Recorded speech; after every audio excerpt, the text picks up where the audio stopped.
আচ্ছা তুমি আমার পাশে বসো, পেটে এই ভাত পেরাস দিয়ে মাঝে দাঁত, রাস্তায় নেই ছাল চামড়া, দেখাই পাকা আমরা। আইলো মেডিলজি গ্র্যান্ড সেলিব্রেশন প্রোগ্রাম। যারা যারা উপস্থিত রয়েছেন সবাই আমার আন্তরিক সালাম আর শুভেচ্ছা নিয়ে।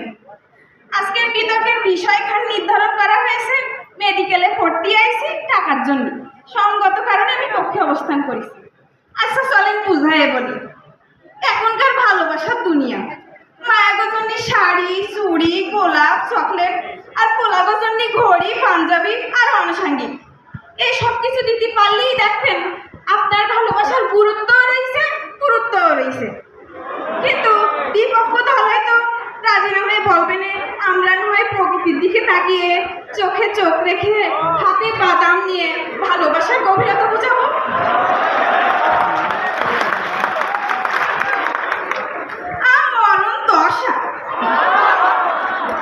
অনেকটা খুদের যাও খাইয়ে আতপ সালে ঢেকুর তোলার মতো অবস্থা।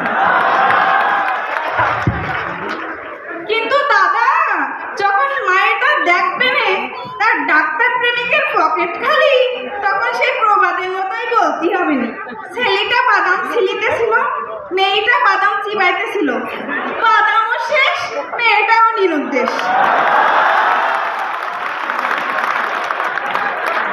আর আমাকে প্রেমের কবি উইলিয়াম শেক্সপিয়ার তো বলেই গেছেন, অভাব যখন দরজা দিয়ে ঢোকে ভালোবাসা তখন জানালা দিয়ে পালায়। আবার মনে করতেন আমরা তখন মাথার গাম পায়ে ফেলাইয়া ঘুমায় না চিন্তানি করবো, তখন দেখা যাবে না আমার বাচ্চার দুধ কেনার টাকা নেই। তখন কি আমরা আমাদের গায়ের রক্ত ব্যস্ত বাচ্চার দুধ কেনার জন্য? প্রতিপক্ষের কাছে প্রশ্নটা রেখে গেলাম।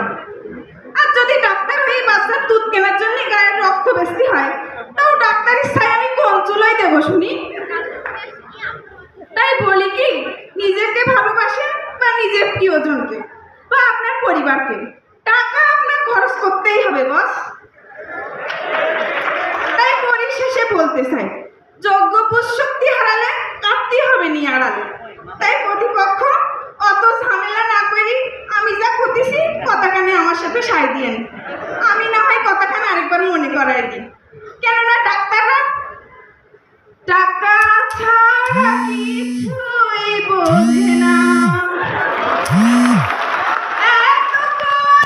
বুঝলাম তাদের তারা বুঝলো না, ডাক্তার টাকা ছাড়া কিছুই চিনে না। ধন্যবাদ সবাই।